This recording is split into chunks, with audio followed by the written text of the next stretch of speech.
up ខ្មែរមួយជីវិតខ្ញុំចេញមកសងសឹក Yeah ไอ้สองសឹកខ្ញុំចេញមកសងសឹក Hey yo ខ្មែរមួយជីវិតប្រហែលខ្មែរសុខខ្មែរពីរៀល hip hop ទីមើល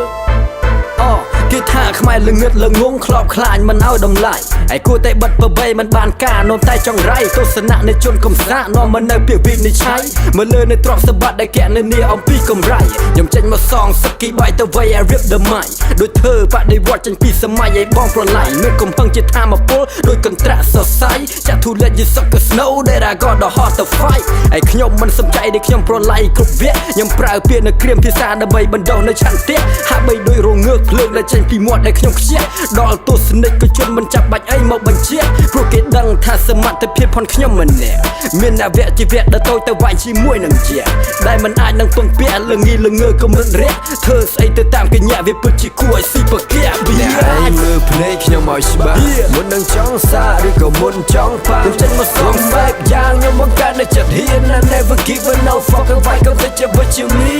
ន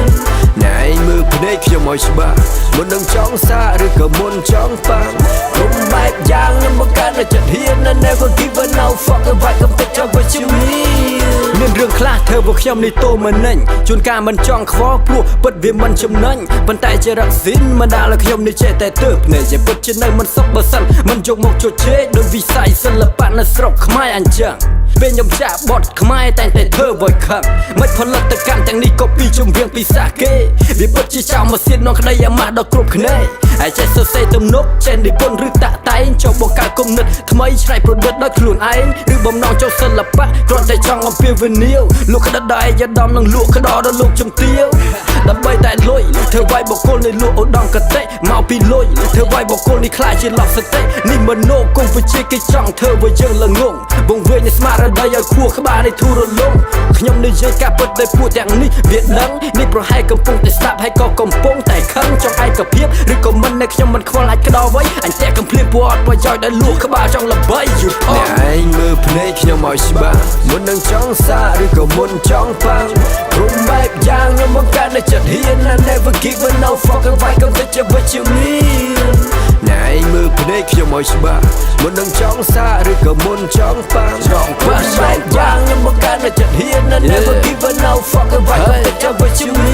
នវានេះសម្រាប់ជួនណាក្មេងដែលវងវែងវក់វីត្រជាសមិនចេះគិតចេញមកជំរះបញ្ជីមួយជីវិតពីរជីវិត Who you call a fake MC អញឲ្យអស់ជីវិតដោយបាយស្លើនឹងឆ្នាំកូវីហើយ you a fake G ហើយជាញីតែអាសំអុយអញមិនខ្វល់ឲ្យជីស្នេកឬជីអង្កាមឬជីប្រយហើយឈ្មោះអញក្នុងចម្រៀងក្លាហានគ្រាន់បើលើឲ្យស្គាល់ the real G ដែលមួយជីវិតតែដំណើរប្រាប់ឲ្យតើបើសិនជាវាយមិនបាច់ចាំគ្នាច្រើនទេម្នាក់នៅក្នុងចំណោមក៏អាចផ្ដួលឲ្យនៅបាយខ្លាំងតែចម្រៀង Cypher ជាសិល្បៈនៅពាក្យជួនហើយដល់អ្វីក៏ចាក់ទុកថាជាគំនុំគុំគួនស្ដាប់សំឡេងជនអកតេដែលអុចអាឡត់បានការបញ្ឆេះកំហឹងខំបង្កើតដើម្បីឲ្យបាននៅផ្លែផ្កាចឹងបានថា calm your ass sit the fox down boy you call yourself a king but stupid like a clown hey for the real fan put your motherfucking hands up real hip hop លើកក៏ឲ្យចាំស្ដាប់ឯនេះមិនមែនគឺជាសង្គ្រាមរវាងខ្មែរvớiនៅខ្មែរតែបើចង់បង្ហូរឈាមក៏យើងមិនត្រូវនៅស្ងៀមដែរលោកម៉ែឯងមើលភ្នែកខ្ញុំឲ្យច្បាស់មុននឹងចង់សារឬក៏មុនចង់ប៉ាំងគ្រប់បែបយ៉ាងខ្ញុំបង្កើតនៅចិត្តហ៊ាន I never give a no fuck វាយក៏ទៅជាវិជ្ជមានអ្នកឯងមើលភ្នែកខ្ញុំឲ្យច្បាស់មុននឹងចង់សារឬក៏មុនចង់ប៉ាំងគ្រប់បែបយ៉ាងខ្ញុំបង្កើតនៅចិត្តហ៊ាន I never give a no fuck វាយក៏ទៅជាវិជ្ជមាន